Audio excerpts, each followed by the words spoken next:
Most people think that a spiritual awakening is this one big, brilliant moment, a lightning bolt from heaven, a single flash of clarity that changes everything. But what if that's not true? What if that idea is just another illusion?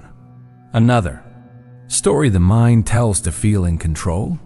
Because for many of us, it doesn't begin with clarity. It begins with confusion. It starts when things stop making sense. When the world you knew begins to dissolve, quietly, subtly, like mist vanishing at sunrise, you look around and something feels off. Not wrong, but off. Like the colors are slightly different, the timing not quite right, the silence somehow louder. You begin to notice a restlessness that doesn't come from caffeine or lack of sleep, but from something deeper, ancient, like the echo of a forgotten call. You can't explain it to anyone. You can't even explain it to yourself. All you know is something inside is stirring, something soft, but unrelenting. And here's the question that no one ever asked you, but maybe it's the one you needed most. What if your confusion, your tiredness, your sense of being not quite here, wasn't something wrong? What if all of it was sacred? Not a breakdown, but a breaking open? What if this is not the end of your sanity, but the beginning of your soul remembering itself? Phase 1. The gentle disruption. There comes a time in your life, subtle at first, when everything you once called familiar begins to feel foreign. You return to places that once brought you comfort, but they no longer feel like home. Conversations that used to light you up now leave you quietly empty, like echoes bouncing in a room that no longer holds your shape. Friends, routines, even music you loved, they still exist. But something inside you has shifted just enough that you can no longer meet them in the same way. It's not that the world has changed, it's that you have. And yet, you can't quite explain what's different. Only that something has quietly broken open inside. It can feel disorienting, like waking up from a long dream, only to realize that the life you built was based on who you used to be, not who you're becoming. This is the beginning, the first whisper of awakening, the gentle disruption. Your soul, patient and loving, begins to rearrange your life, not to hurt you, but to make space for what's next. It interrupts what no longer aligns, not with anger, but with a soft certainty that cannot be ignored. You may feel guilt.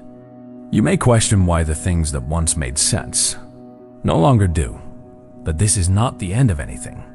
It is the sacred beginning of something deeper, something that cannot be rushed or forced or defined by the mind and the soul. Your soul knows this path intimately. It's walked it many times. It remembers the way, even when you don't. So instead of resisting, instead of asking, what's wrong with me? Maybe the better question is what are you outgrowing? And can you allow it to be okay? Phase 2. The inner earthquake.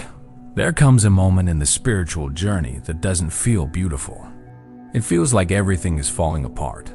The beliefs you built your life on, about the world, about others, about yourself, begin to crack, quietly at first, then all at once. The ground beneath your inner world begins to tremble, as if your soul is quaking through the illusions you once called solid. You question everything. The job you worked so hard for, the goals that used to keep you going, the roles you played to be accepted, and most of all, you begin to question yourself, not in a surface-level way, but in a deep, existential unraveling. Who am I, really? What part of me is real, and what part was just inherited, conditioned, programmed? This is not madness. This is not weakness. This is the inner earthquake, a sacred rupture that shakes loose everything that no longer belongs in your becoming. It may feel terrifying because the mind loves the known, even if the known is what's kept us small. But the soul The soul knows that destruction is often the first step toward real creation. And so, in this stage, you are not breaking down. You are breaking open. The false is falling away, not because you failed, but because you outgrew it. You may cry, more than usual. You may feel raw, exposed, unanchored. You may wish you could go back to before you saw too much, felt too much, knew too much. But going back is no longer possible. The door has opened. The quake has started. And the soul never moves backward. The mind screams for answers, but awakening doesn't give answers first. It gives questions that cleanse. And so I say this to you gently, with reverence. Questioning is not the end. It's the doorway. Every doubt, every crack in your certainty is a sacred invitation to come home to your real self. And maybe the real question here isn't what to believe anymore, but this: are you willing to lose who you thought you were to become who you truly are? Phase 3. The void between stories. There comes a part of the journey that feels like nothing. And that's what makes it the hardest to explain. You're no longer who you were, but not yet who you're becoming. The old story, the roles, the identity, the patterns, they've fallen away. But the new story hasn't yet arrived. And so you find yourself somewhere in between. Not lost, but not found. Not broken, but not whole. Not asleep, but not yet fully awake. This is the void between stories, a sacred pause, a womb of silence where the soul catches its breath, but to the mind, it feels like exile, like abandonment, like you've been forgotten by the universe itself. You try to explain it, but the words don't come. You try to be productive, but the energy isn't there. You try to force clarity, and it slips through your hands like smoke. You wonder if you're broken, if you've made a mistake, if you've lost your way. But let me say this clearly, you haven't. The void is not a punishment. It is not a detour. It is not something to fix. The void is a doorway. And more than that, it's a womb, a place where the next version of you begins to gestate. In stillness, not noise. The silence is not empty. It is full of instructions, but not the kind you can hear with your ears. You must feel them, wait for them, trust them. And that is the sacred work of this phase: to stay, to listen, to not run, even when everything in you wants to escape the discomfort of not knowing. To sit with the silence long enough to hear your soul. Because if you can stay with it, if you can befriend the nothingness, something begins to emerge. A flicker, a whisper, a knowing. That doesn't come from thinking, but from remembering. The void is not a mistake. It's not an error in the path. It is the sacred space where truth is born without words. So if you're in this phase, let yourself be still. Let yourself be quiet. Let yourself be empty, because in that emptiness, you are not losing yourself. You are making room for your truest self to arrive. Phase 4. The reconnection. There is a moment after the silence, after the void, when something tender begins to return, and it doesn't arrive with a roar. It arrives with a whisper. You begin to feel again, not just the pain, but the beauty. Not just the loss, but the aliveness that lives underneath it. The breeze on your skin feels like a message. A single note in a song you'd forgotten you knew. You hear a bird singing, and it stops you. Not just because it's beautiful, but because it reminds you you're still here. And so is wonder. Colors look richer. Music touches your soul in a way it didn't before. Conversations go deeper, or you no longer crave the ones that stay on the surface. There's a new softness in the way you walk through the world, not because life is easier, but because you have changed. It's like all the lights in the old house have turned off, and you stepped into the warm, unknown glow of a home your soul remembers. You reconnect with nature, not just by seeing it, but by feeling yourself as part of it. The trees, the sky, the river, they're not out there anymore. They're speaking to something alive inside of you. You begin to love more gently. You speak slower. You breathe deeper. You no longer chase the noise because you've tasted the power of stillness, Dot. And though you still have questions, they no longer torment you. Because you're learning to live the questions rather than rush to answer them. This phase is not loud. It's not dramatic. But it is sacred, Dot. It's the return of your presence. The return of your light. The quiet unfolding of the self you lost along the way and have now begun to remember.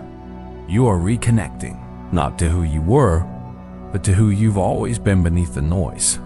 You're not the same, and that's beautiful. Because you were never meant to stay the same, Dot, so listen softly, without force.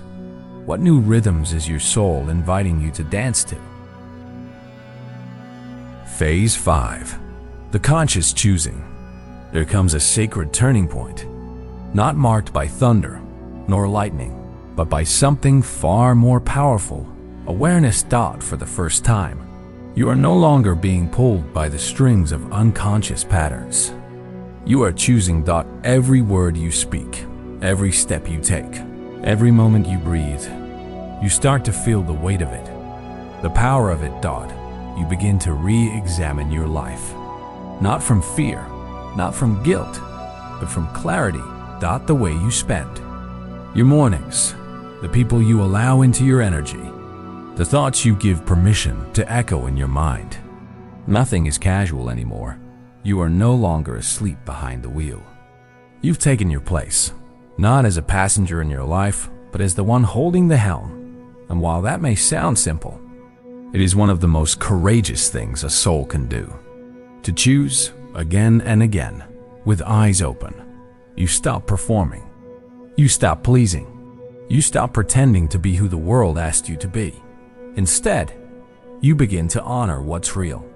You choose truth, even when it shakes. You choose presence, even when it hurts.